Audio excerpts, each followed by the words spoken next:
Hello, everybody. This is a Lamley preview. I've got the next mix of Auto World. This is Premium 2023 Premium Release 2. I've got Mix A and Mix B. If you're not familiar, there are 6 models in each case, one of each in 2 different colors. And I've cut the box open, but I have a vague idea of what's in here, but I like to kind of forget, so that when I do these unboxings, I can be as surprised as you. Big fan of Auto World, as you guys know. I've done some exclusives with Auto World, as you guys know. I've been covering this brand for a long time. Love this brand. Love what they do. Mostly American cars, but they're doing little forays into Japanese cars, and we'll talk more about that. But I don't know if that's in this case, but let's just go ahead and do it. Let's make it real easy here. We'll just open these up. See if we're... See if I've got these. Well, some are, I opened them up the wrong way. Well, we'll figure it out, right? So I am looking at these, and I just think we should just go ahead and open them up. We'll remove the tissue paper. This is when I do these videos. We just go as we go. All right, tissue paper out. I see Jeeps. I see Firebirds. I see vans. I see the square bodies back. All right, let's just get to it. Let's just start with the Jeep. So there's version A. Let's get this right. And version B. Where's that Jeep? There it is. Or that's version B. This is version A. All right, let's have a look. Here we go. There's the details. Premium Series, this is release 2. This is version A in Crush, like Orange Crush. That's kind of a cool color. Of the, what is the model? 2013 Jeep Wrangler Unlimited Moab Edition. Nice. You guys know I go to Moab all the time. I work in Moab, and Jeep Safari is the biggest event in Moab. I know the Broncos are trying to infiltrate, but it is the biggest event in Moab every year before the week of Easter. So it's already happened in 2023, but it's a monster week. In fact, look. Moab, Utah hosts the annual Moab Easter Jeep Safari. It's the ultimate off-road adventure, joined by Jeep and 4x4 enthusiasts worldwide. I have been there for that. It is insane. There are Jeeps everywhere, in town and out of town. All right, anyway, we'll just go with it. Here is the back. There's always an A version and a B version. Let's talk about this Moab edition. I'm very excited. New parts tooling too. So what is it? This is the first release of our Jeep Wrangler with its newly tooled power bulge hood. So this is a new hood on the Jeep casting. Moab edition. Of course, I'm excited about that. I will definitely keep that. And well, I keep all the Auto Worlds that I get. So this one in Crush. Orange Crush is obviously the reference here, I would assume. Looks really good. You got the stock wheels on here. Really tons of detail. I'm not a huge Jeep guy, even though I've been to Jeep Safari. You know, just happened to be there the week that Jeep Safari was happening. I kind of took in the culture, but I really do like that one, and I like that they have this this shout out to Moab. Second color, version B, is in Gecko, green Gecko. I really like this color. I think for Jeeps and stuff like that, when you're going full off road, you know, supercars, Jeeps, cars like this, they should have whatever fun colors they want. It says Moab on the hood, on the new hood, which is cool. I'm really digging this model. Like all of the details. Like I said, Jeeps aren't cars I get too excited about, but I think this is a nice version, the Moab version. All right, Moab release. All right, next one. I'm just looking. I see lots of cool things, but let's go. We do have a Japanese car here. Let's do this one. I'm looking and I find. All right, this is the 1986 Oldsmobile 442. We haven't seen this one in a while. Let's find its equivalent. I think it's right here. Boom. That is correct. So this is the 1966, did I say 86? 66 Oldsmobile 442. Casting that we've seen before. This one is in autumn bronze poly. Artwork, fantastic. Vintage muscle is the theme. Some details on the car, though I do like reading because Auto World puts some interesting fun facts, and I do learn from these, as you guys know. Ford was highly competitive or even outperformed its close rivals. The Pontiac GTO outsold it 4-1. Chevy Chevelle SS outsold it nearly 3-1. Oh, so they're ripping it. Well, not really, but not as popular as maybe the Chevelle or the or the GTO. And those are cool cars too. Dig this one. I don't know if these wheels are new for this casting, but they've done, you go back, and one of these days I will do like, I'll pick castings and showcase them either on video or on shorts or in pictures or something like that. But there's a few different versions of this casting. I think it might have been updated fairly recently. So that's the first color in Autumn Bronze Poly. Second color, Silver Mist Poly. Looking good here. 442 package was a $151 upcharge from the standard cut list. $151. Holy cow. And you get all the performance. It's a little different now, right? What else we got here on this one? I do like the two-tone of this. I always like these two-tone cars. And I like this one has a sportier wheel too. I wouldn't call that, that's a 5-spoke wheel. I like that. I like that wheel a lot. Digging that for sure. All right, that's the Oldsmobile. Nice to see that casting back. Auto World's pretty good about that. They'll take one or two. They'll always do, well, tons of square bodies and then new castings, but they do return to form. In fact, let's just do that. Let's get back to another one that we haven't seen in a while. Let's go with this Firebird. So nice to see the Firebird back.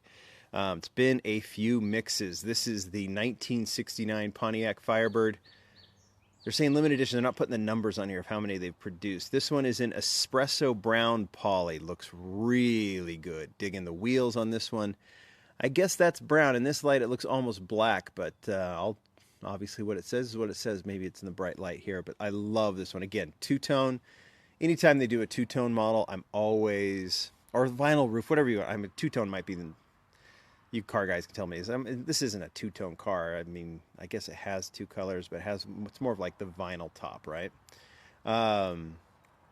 Nonetheless, I dig it. I always like that break in the colors, especially from this era of car. It just looks so, so cool. Love the wheels on this one a ton. Another one that's been around, they've done a ton of different versions of it, and I'll go back once I open these up and put them in the collection. I'll go back and kind of put them together with the older Firebirds just for my own enjoyment. That's the Espresso Brown Poly. This is the Matador Red. Same wheels, I think, but done differently. That looks cool in the chrome 5-spoke. Full red from top to bottom, side to side. I mean, you could sometimes it always seems like sometimes they do some subtle differences. Like one of the cars had a vinyl roof, the other one did not. One of the cars had sportier wheels, the other one did not. This one both has, I think this is the same wheel. Front fender vents on the 1969 Firebird were non-functional. Sounds like the new Supra, right? All right, let's keep going. Should we jump into the big hit of the last mix that's just hitting now, and I haven't even seen it in the stores because I've seen the mix, but I haven't seen the van, is this. It is the 1985 Plymouth Voyager. I think the last one might have been Chrysler or Dodge. Was it the Dodge Caravan? But they've got Plymouth, Dodge, and Chrysler they can jump from with this casting. 1985 Plymouth Voyager. The other ones had, weren't they in the wood tone? Like the wood paneling, and this one is more of like a two-tone light and dark silver. Radiant silver is the color. This is our first release of the new Plymouth Voyager casting. So I think the last one was Dodge. So now we get the Plymouth badging on this one. They've tooled this up so they can obviously change the badging when they need to. They can also do some interior differences.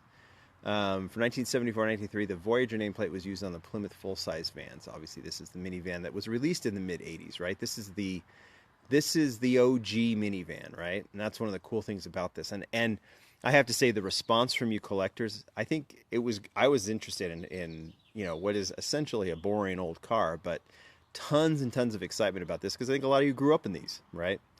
And it is an interesting casting to be sure. Chad had a lot of work. Chad Reed, new casting they're saying on this one, so there might be some differences, right, with the with that Plymouth badging. All right, let's look at the other one. I love this color, cream. Easy color, cream. That might be my favorite color so far. I love the wood paneling on this, but that's really, really nice color combination. This is our first release of the new, okay, same thing. is built on the Chrysler S platform, is derived from the front-wheel drive K platform used on the Aries and Reliant. Hence minivan, right? Love that. All right. Got two more to do. Let's get that square body out of the way, and then we'll go Japanese. Square body is back. Maybe it was in the last one, too. I don't remember. You know, they took a little break from the square bodies, but now they're coming back. Oh, boy. Oh, boy. Hey, look. Hey, you know what? All right. Let's start with the version A of the 1985 Chevy Silverado Fleet Side. This one, we've got the lowered... This is the lowered casting, right? And it's got the stock wheels on it. This looks so good. Wow, I am digging this look. Black with the trim, hubs. Let's see here. I'm just reading the size. Chevy offered 6 different engine options. We can get into all that. That's just a lot of numbers and letters. June 2020, an online auction site sold a 1985 Chevy K20 with only 589 original miles for a record selling price of $88,725. That's awesome. That's up there on one of my favorites of the square body releases that Auto World has done. And this one interests me because this one's in light blue silver poly, and look at those wheels. They look familiar. In fact, I have these out because I was doing something else with these.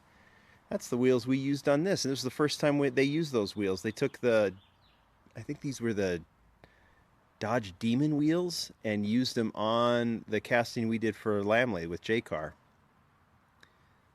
And look at that. They said they liked them so much they put them on this one, and it looks really good in chrome. So this is like a companion piece to the Lamley truck. That's awesome. Got that two-tone look once again. I'm just saying two-tone over and over. This might be, I mean, is this a custom version? I don't know. The wheels would be, obviously. Cheyenne trim package was no longer available in the Chevy trucks in 1985. Wow, I dig that one. Cool to see that they used those wheels in the standard release. All right, last one. We said they've been going the foray into Japanese, and I think we finally have. Yep, we now have the Starion. They released this one first as, what was it? It was the Plymouth badging, I believe. Then they did the store exclusive, but here we go with the actual Mitsubishi Starion badging. Nice to see this in Palermo gray poly. There's the art. Looks awesome. Love this car. I've seen it on the pegs a little bit. Don't sleep on this casting. It's so cool, and this is a car that will definitely gain in appreciation over time. Obviously got Chrysler badging here in the US, but it's a Mitsubishi Starion. Dodge Conquest is what it was called, and that's how they released it to start, the first version of this casting, but now they have it with the Starion Mitsubishi badging, which is nice. Love it in this color. Loved what they've done with the wheels, too. It looks like they've incorporated the color into the wheels. Is that something that they did? I don't know. Maybe it's not. It just looks that way. But it's kind of got, got a chrome trim on the wheels, which looks really cool. I love the fact that, this was something that was happening in the 80s where, the Japanese, like Mazda was doing this, Mitsubishi was doing it. Obviously, we had the Dodge Stealth and the 3000 GT, which is coming, I think, in the next mix from Auto World. But where they got American badging and Japanese, and Auto World is taking advantage of that, and I think we should all be, totally into that. Next version B is the Serbia Black version. That looks nice. That looks really nice. First release of this casting is a Mitsubishi Starion. Other details there. That is super clean, too. Yeah, I don't think they match the color on the wheels because I see the same wheel style here. It looked like it for a second, but they didn't. But it really is, the details on the wheels are pretty fantastic, are they not? That's awesome. So, yeah, we're seeing the Supras, Starion, 3000 GT. Celica Supra is coming soon. Very, very exciting stuff that Auto World is doing. Such a nice variety of cars that we would have seen on the American roads. I'm a huge fan of this brand, as you guys know. You guys tell me what you think, what you're going to get. Obviously, I don't know if I mentioned this, Auto World did send these to me so I can showcase them for you. It means they're going to be out very, very soon in stores and at hobby dealers. Thank you, everybody. Bye.